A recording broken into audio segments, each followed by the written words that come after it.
Hello friends, Radhe Radhe, good afternoon. आज मैं एक कहानी आपको शेयर करूंगी। एक नौजवान शिष्य अपने गुरु के पास पहुंचा और बोला, गुरुजी, एक बात समझ नहीं आती कि आप इतने साधारण वस्त्र क्यों पहनते हैं।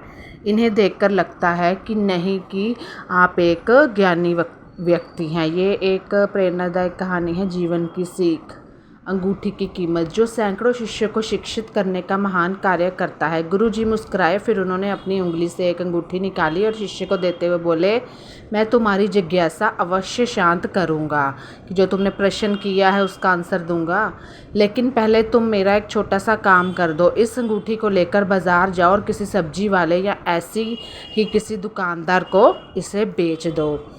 ये कहानी बहुत अच्छी है कि एक अंगूठी की कीमत, इसमें जीवन की सीख बताई गई है। बस इतना ध्यान रहे कि इसके बदले कम से कम सोने की एक अशर्फी ज़रूर लाना।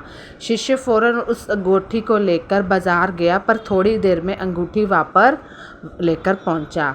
क्या हुआ, तुम इसे लेकर क्यों लौट आए? गुरुजी ने पूछा। तो गुरुजी, दरअसल मैंने इसे सब्जी वाले, किराना वाले और अन्य दुकानदारों को बेचने का प्रयास किया, पर क्या हुआ, आगे बोलता है, मतलब मैंने सबको ये बेचने का यत्न किया, पर कोई भी इसके बदले सोने की एक शर्फी देने को तैयार नहीं हुआ। गुरुजी बोले, अच्छा कोई बात नहीं, अब तुम इसे लेकर किसी जौहरी के पास जाओ और इसे बेचने की कोशिश करो। कि अब तुम जौहरी के पास जाओ, उसे बेचने की कोशिश करो, भी शायद वो दे दे। शिष्य एक बार फिर अंगूठी लेकर निकल पड़ा, पर इस बार भी कुछ ही देर में वापस आ गया। क्या हुआ, इस बार भी कोई इसके बदले एक शर्फी भी देने को तैयार नहीं हुआ? गुरुजी ने पूछा। तो इसके बाद फिर जब गुरुजी ने उससे पूछा शिष्य से, तो शिष्य के हाव भाव कुछ अजीब लग रहे थे। तो घबराते हुए बोला, अरे नहीं गुरुजी, इस बार मैं जिस किसी जौहरी के पास गया, मतलब पहले तो वो किराना वगैरह के स्टोर में गया होगा, लेकिन अब कहता है जिस किसी भी मैं जौहरी के पास गया ना, सभी ने ये कहते हुए मुझे लौटा दिया कि यहाँ के सारे जौहरी मिलकर भी इस अनमोल हीरे को नहीं खरीद सकते। इसके लिए तो लाखों शर्फियाँ भी कम हैं। यही तुम्हारे प्रश्न का उत्तर है।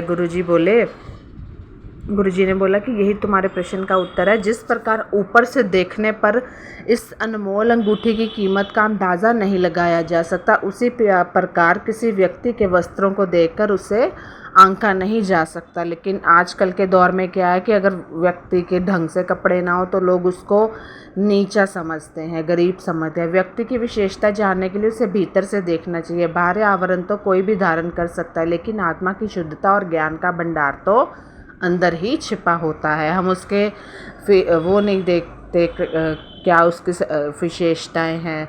शिष्य की जिज्ञासा शांत हो चुकी थी। वह समझ चुका था कि बाहरी वेशभूषा से व्यक्ति की सही पहचान नहीं हो सकती। जो बात मायने रखती है वो ये है कि व्यक्ति भीतर से कैसा है, बाहर का नहीं। आजकल अंदर से आप कैसे फीलिंग्स रखते हो, आज के युग में आप क्या पहनते हैं, कैसे दिखते हैं, इसकी अपनी इम्पोर्टेंस है। और कई जगह पर जैसे किसी मीटिंग, इंटरव्यू में तो इसका कुछ ज़्यादा मतलब है कि हर चीज़ में अपनी अपनी एक छाप छोड़ रखी है। अगर मीटिंग वगैरह में ये कपड़े अच्छे नहीं पहनोगे तो भी प्रॉब्लम। पर ये भी सच है कि सिर्फ आउटर अपीयरेंस से इंसान को जज नहीं किया जा सकता। इसलिए हमें कभी भी किसी को सिर्फ इसलिए छोटा नहीं समझना चाहिए क्योंकि उससे अच्छे कपड़े नहीं पहने हैं, या किसी को सिर्फ इसलिए बहुत बड़ा नहीं समझना चाहिए क्योंकि वो अच्छे से ड्रेसअप है।